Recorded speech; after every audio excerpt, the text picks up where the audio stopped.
Ayan, happy Sunday everyone! Nandito na naman tayo sa aming bahay.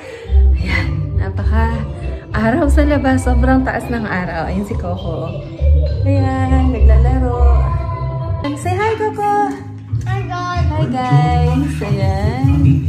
So, pero malinis yung kusina namin kasi nag-clean up na ako ng mga hugasin. Ayan. Meron nga pala ako ipapakita sa inyo. Ito. Binili ko to sa Opshop.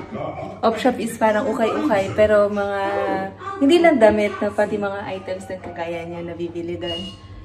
To do, live in the moment. Ganda, diba? Ganda na message. So, yan ang assignment ko sa aking buong pamilya. Live in the moment. Yung aming kusina. Malinis na. Bagong linis. Yan ang aking trabaho every weekend. Maglinis. Pero may kalat. Wala na ako magagawa dyan. First time ever na gamit ko to kahapon. Yan, itong aming oven. Yan, hinugasan ko na siya. Pero nagamit ko siya kahapon.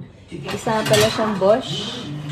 Bosch, ano ang tawag dyan? Yan, Bosch, ang brand niya. Ilagay ko dito yung kanyang leaflet. Nandito yun. Ayan. Bosch oven. HBF something. Ayan na lang. So, first time ko siyang ginamit. Kaya, binasa ko tong manual, no? Hindi ako ganun kagalingan, promise. Hindi ako master pagdating sa kusina. Pero, once na nagamit ko na yan, dire-diretso na yan. Yung aming dirty kitchen, kumbaga. Pero hindi siya dirty kasi nga nasa loob ng kusina pa rin. May kusina, sa loob ng kusina, may isa pa kusina. Ayan. Yun, yung aking pangatlong lababo. Yung aking mga display. Tingnan nyo naman, mga creation din yan ng mga anak ko. Elephant. Drawing ni Coco yan. First elephant niya. Ito, Titanic. Drawing ni Coco. Pero with the help of ate, no? Ayan si Bloop. Sikat yan ngayon sa YouTube, si Bloop. Pero si Coco, mahilig siya mag-drawing ng mga ship, Titanic specifically, tsaka yung mga airplanes yan. Hilig niya talaga ang airplanes. Tsaka ito, mga patterns. Mahilig si Coco mag-cut. So, inspiration, no, sa mga bata para mag-keep up the good work sila. At nakikita ni mommy nila yung ginagawa nila. So, doon sila na-i-inspire na gumawa palalo at mag-create palalo. Tara, labas tayo. Doon tayo sa garage. Yan, garage tayo. Yung aking favorite place. Ang garage. Yan. Ang aming garage. Ano lang, binabaan ko lang yung pinaka-door niya. Kasi sobrang init sa labas. Grabe. Super init. Ayan, yung isa pang lababo, no? Pakita ko yung isang lababo natin. Ito. Pagpasensyahan nyo na, hindi yan malinis. Tingnan, madumi yan. May mga gamit dyan ako ano-ano. Kasi nga, working area yan. Mayat-maya si Daddy, hugas ng kamay, may mga lupa. So, dyan. Ito naman yung isang pamparte pala. Hindi ko pa pala napapakita sa inyo. Labas tayo. Dito tayo sa garage. So, dito sa bahay namin, may isa pang part, no? Yan, dalawa kasi to. So, tapat tayo dito. Oh, grabe, ang ilaw nasa baba ko. So, yun yung mga kalat. Yun yung lababo na sinabi ko. Yun. Doon ako galing kanina. Dyan. Sa bahay. Sa loob mismo ng main house. Dito naman sa kabilang side, may isa pang pintuan. Yan. Diba, katabi ng aking working table. May isa pang pintuan dyan. So, anong meron doon? Pasukin natin? Sige, tara. Yan. Okay? Ayan. Welcome to our visitor lounge. Ayan. Ito yung aming visitors lounge. Kumbaga, pag may mga bisita kami, dito namin sila patutuloyin. Yung mga family members, yan, mga friends. Dito yan. Dito sila mag-i-stay. So, may dalawang kwarto dito. Tapos, may banyong sarili. Tapos, meron din kaming sala, may sofa. Yan. May mga reclining chairs. Gumagana yan. Nagre-recline itong mga ito. At ang pinaka-the best dito, aside sa meron 2 rooms, bedrooms, itong view na to. Ito yung view na hindi kaparehas doon sa amin, sa kabilang side. May view. Laki ng view. Yun. May view. Diba? Ang ganda ng view. Lalo na sa gabi, sobrang ganda dito.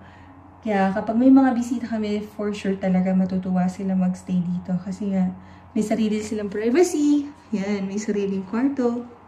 Wala pang laman. Sponsor, please. Wala pang laman. May sariling banyo. Hindi nagagamit, no? Kasi nga, nandun kami sa kabilang side of the house. So, maganda rin to. Kaparehas to dun sa banyo namin. Meron siyang options para, ayan, so medyo umingay, no? Kasi nga binuksan ko yung exhaust. May mga options siya kung gusto mo magkaroon ng heated floor. Para ito sa heated floor. So, on. Yun. Kung gusto mo uminit yung sahig, ayan, naka 21 degrees centigrade siya, 0.5.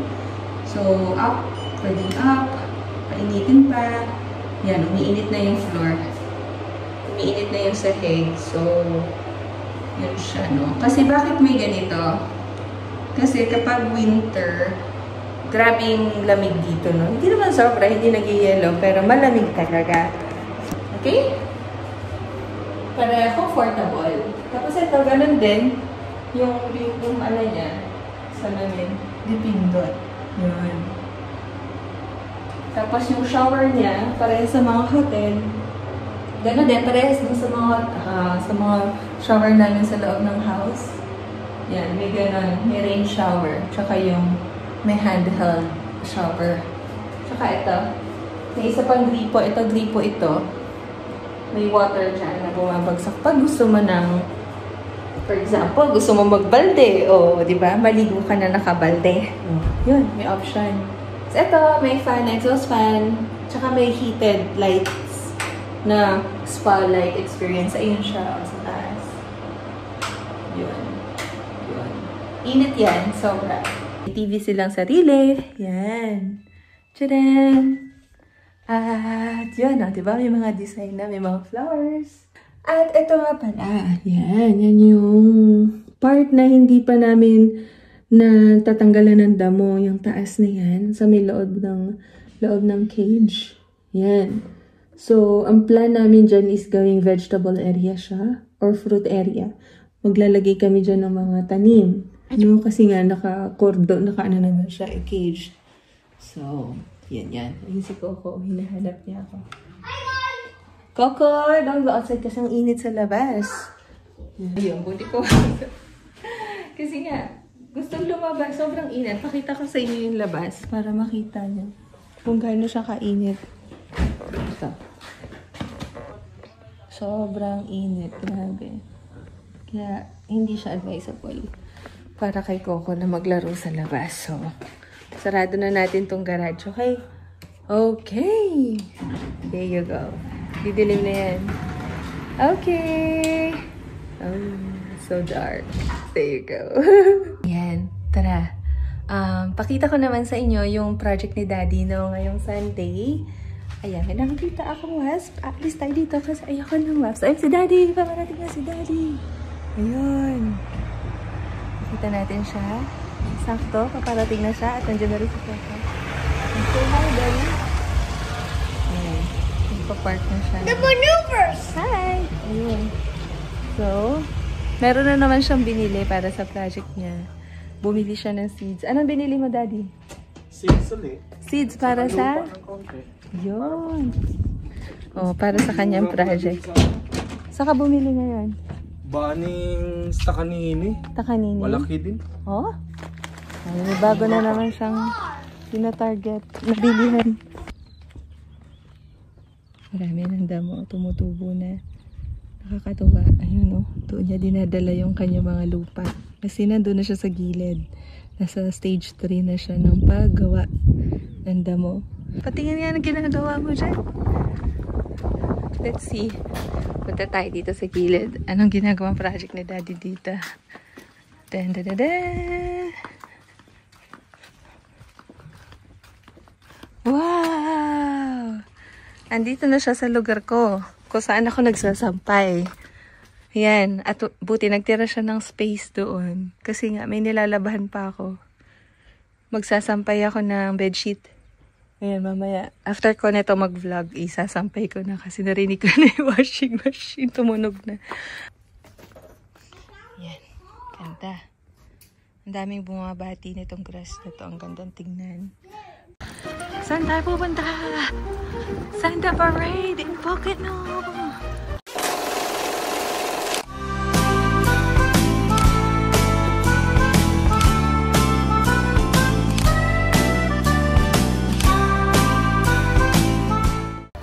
Wala pa, di pa nag-start. Ang daming tao. first time. Ang beses namin dito attend na rin.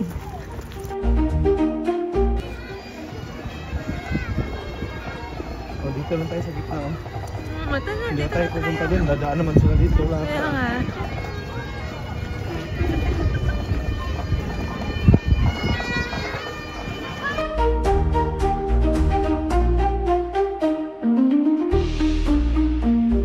Yan na! Umabot kami! Kararating lang namin. Kaka-start lang.